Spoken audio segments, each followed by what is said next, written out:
पणन विभागानं सोयाबीन खरेदीसाठी मुदतवाढ दिली आहे. शेतकऱ्यांनी घाबरून जाण्याचं कारण नाही. कृषी मंत्री माणिकराव कोकाटे यांची माहिती.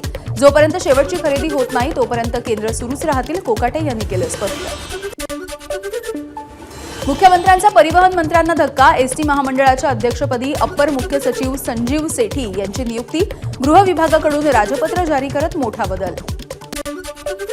बदलापूर प्रकरणामधील आरोपी अक्षय शिंदेच्या एन्काउंटरचं प्रकरण धावपळ शक्य होत नसल्यामुळे केस न लढवण्याचा अक्षयच्या आईवडिलांचा निर्णय.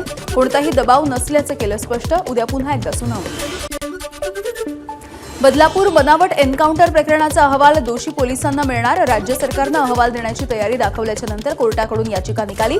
बनावट एन्काउंटरच्या प्रकरणी चौकशी अहवालामध्ये 5 पोलिसांवरती ठपका. राष्ट्रपतींच्या अभिभाषणाच्या धन्यवाद प्रस्तावावरती राज्यसभेत पंतप्रधान नरेंद्र मोदी यांचा काँग्रेसवरती हल्लाबोल.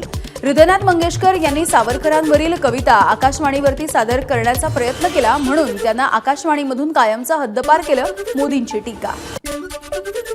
काँग्रेसच्या सवयींमुळेच आज देशामधील सर्वात जुन्या पक्षाची दुर्दशा झाली आहे. काँग्रेसनं दुसऱ्याची रेषा छोटी करण्यापेक्षा स्वतःची रेष मोठी करण्यासाठी मेहनत घ्यावी, पंतप्रधान मोदींचा काँग्रेसला सल्ला. काँग्रेसनं डॉ. बाबासाहेब आंबेडकर यांना त्रास दिला. पंतप्रधान नरेंद्र मोदी यांचा राज्यसभेत बोलत असताना काँग्रेसवरती आरोप. डॉ. बाबासाहेब आंबेडकर यांना भारतरत्न पुरस्कार देण्याच्या पात्रतेचेही ते समजत नसल्याचा केला आरोप. सचिन तेंडुलकरनं घेतली राष्ट्रपती द्रौपदी मुर्मू यांची भेट. दिल्लीमधल्या राष्ट्रपती भवनामध्ये ही भेट झाली आहे.